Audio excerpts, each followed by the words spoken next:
Today, I'll be talking about some unrealistic things in War Tycoon that I think they should either change or fix. The first thing is pistols damaging tanks. In real life, the M17, which is a 9mm pistol, should not be able to penetrate and damage the 250mm side armor of the Abrams.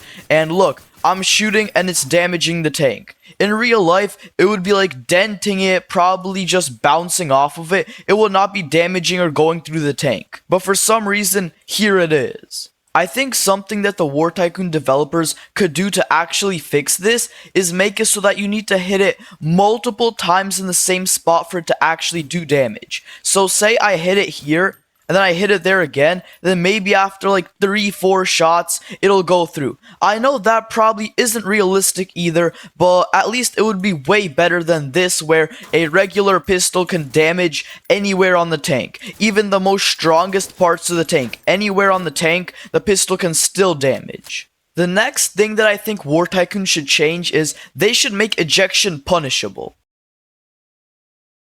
War Thunder does something similar where they punish you if you eject, but here I think they shouldn't do it the first time. I think you should be able to eject once completely fine, then if you eject twice it'll give you a warning, and then 3 times it'll give kill credit to the plane that shot you down, or it'll just disable the ejection feature for you for a little bit. It is really annoying that you could just spawn any plane, and then the second you're on like 5%, you just jump out, camp in the water until they leave, and then just spawn a DeLorean to go back to your base, and then repeat that. So I think after a few ejections, they should definitely do something. Or a possibly better idea is it takes money off of you, or medals, because you'd probably definitely care a lot more if it took medals away from you. Like every ejection it takes like 100 medals away, that way you wouldn't want to be ejecting every 3 seconds. After ejection, I think the devs should definitely fix amphibious vehicles.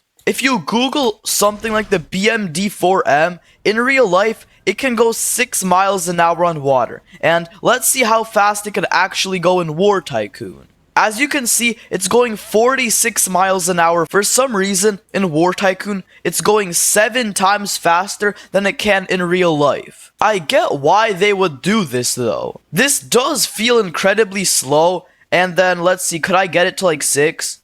Yeah, it would be going something like this. So the thing is, I get why the devs would do this, but if you really want to go on land and water at the same time, you should be using hovercrafts, not something like the BMD or the BTR-80 or the Lavad.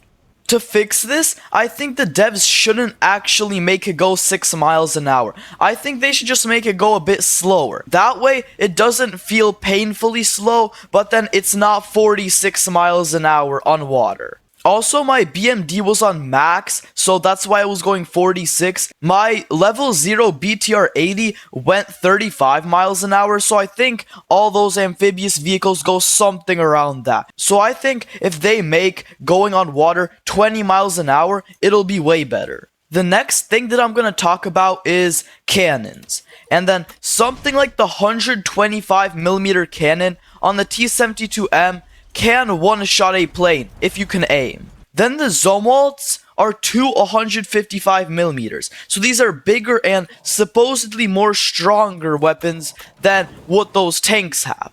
But then the tanks, they can one-shot planes. The Zomwalt can't. It also does less damage to base shield. I get why the devs would do this, it's because of balancing, but the thing is, I would much rather have the cannons be a lot slower, but then actually be able to one-shot planes, than just have these pretty quick cannons that don't do as much damage.